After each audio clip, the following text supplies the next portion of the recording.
Assalamualaikum warahmatullahi wabarakatuh.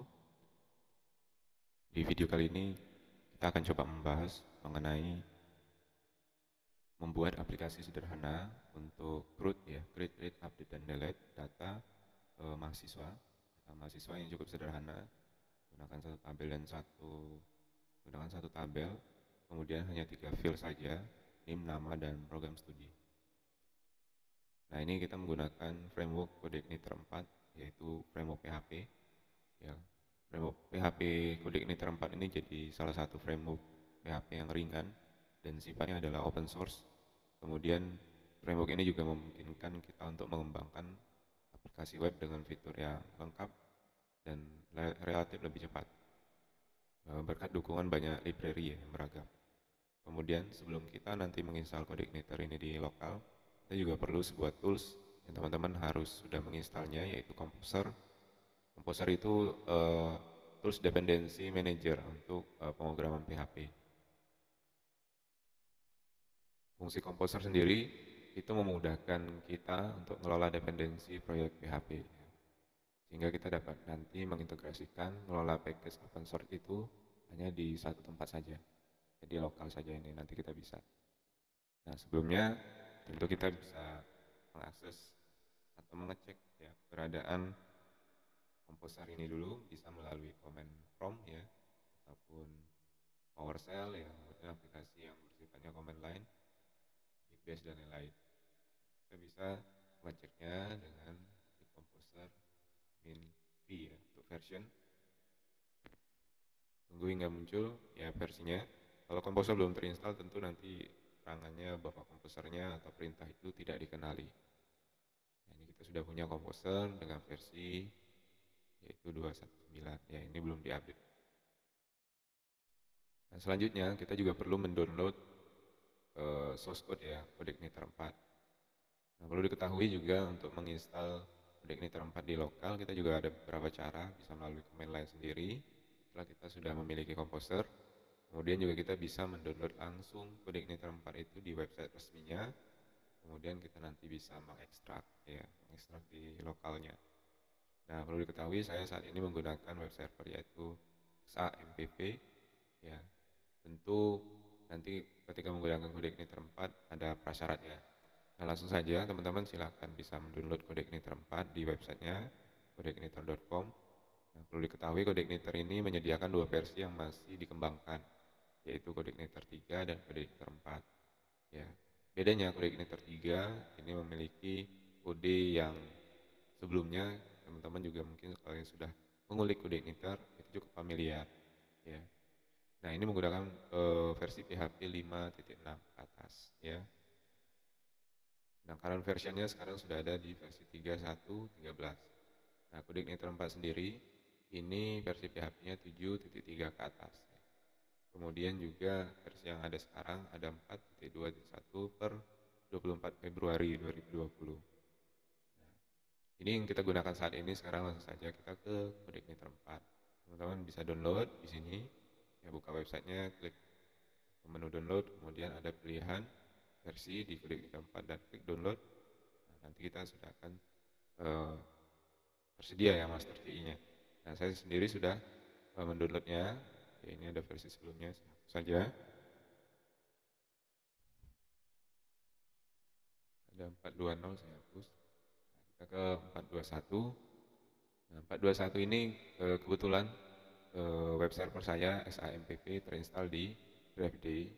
Nah, nanti teman-teman sesuaikan dengan direktori dari XAMPP. Kemudian juga tentu di dalamnya ada htdoc untuk menempatkan master ya atau source code dari aplikasi kita. Nah, ini kita coba buka. Nah, ini langsung saja kita ekstrak di direktori masing-masing. Kalau teman-teman menginstal di drive C, biasanya di C, kemudian XAMPP, kemudian htdoc ya. Ini saya ekstrak ke D sesuai dengan posisi web server saya ya, di XAMPP, kemudian di htdoc. Ini kita ekstrak, tunggu hingga selesai. Nah, cukup cepat ya, karena filenya hanya 1,5 mega saja ya, kita akses. Nah, ini hasil yang kita sudah ekstrak tadi, CodeIgniter 4.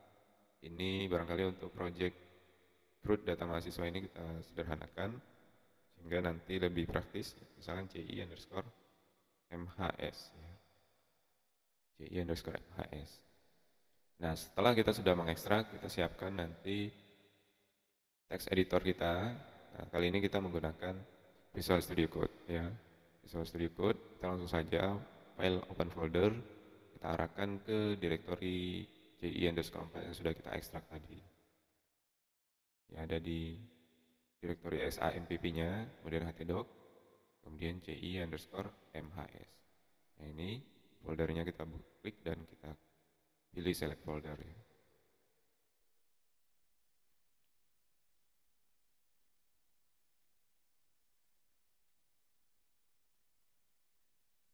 Nah, yang pertama kita bisa nanti mengakses ya file env-nya. File env ini nanti kita copy dulu ya. Kita copy, kemudian kita paste. Nah, langkah ini bisa dilakukan melalui langsung ke Windows Explorer ya, ke Explorer-nya, File Manager. Nah, ini kopiannya kita rename, saya ubah menjadi .env.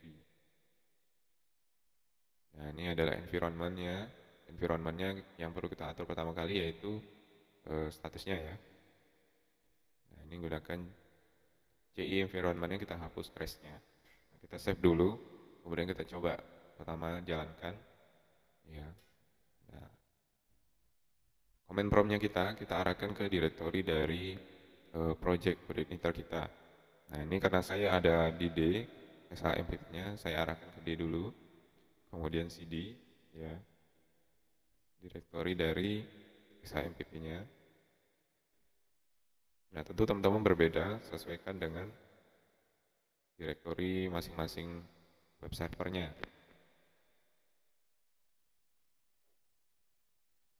Kemudian htdoc, nama folder projectnya tadi ci_mhs. Oke. Nah, untuk pertama kali kita perlu menginstal Composer ke dalam direktori yang ada di ci_mhs ini. Ya, pertama kita ketik Composer spasi install spasi triple V ya, min V ya. Min triple V.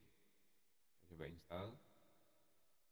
Tunggu sampai proses penginstalan, downloading dan install ini selesai.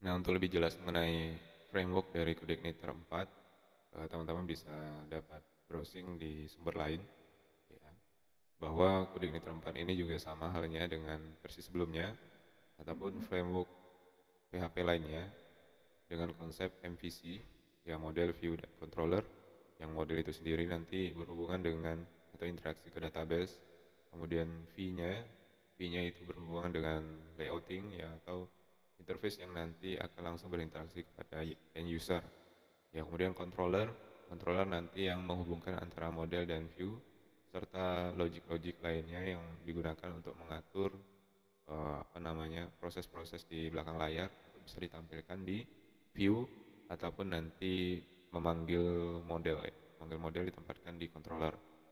Nah, sebelum nanti akan ditampilkan di end user ya, end user itu merequest pertama kali mengakses aplikasinya, rootnya arahnya adalah mengarah ke rootnya nanti ya. Jadi end user ya mengakses view nanti akan request ke root nanti pada controller, baru controller melakukan mengarahkan kembali ke view atau ke model. Nah, untuk lebih jelasnya teman-teman bisa baca di sumber lain terlebih dahulu. Nah, di sini penginstalan komposernya sudah selesai ya. 15 package suggestion where add by new dependency sudah ditambahkan. Nah, untuk menjalankan Coordinator 4 sendiri kita bisa gunakan perintah php spark ya. php spark kemudian serve ya. Beda kalau di Laravel sendiri php artisan serve ya. Nah, Ini PHP Spark Soft. Nah, sampai ada keterangan bahwa coordinator development server start on localhost 8080 ya. Nah, ini kita coba jalankan di browser localhost /2 8080. Nanti ketika ingin melakukan pemberhentian, kita press Ctrl C, yaitu stop. Nah, kalau ada antivirus yang mendeteksi rewrite PHP-nya, kita pilih opsi untuk membuat pengecualian. Oke. Nah, kita coba jalankan di browser, ya, localhost /2 8080. Nah, ini. Nah, karena tadi CI environment di kita ini kita set masih menggunakan production, maka ini hanya tampilannya kosong ya, normal seperti biasa. Nah, bedanya pada saat kita development kita butuh tools nanti yang membantu kita dalam proses pengembangan.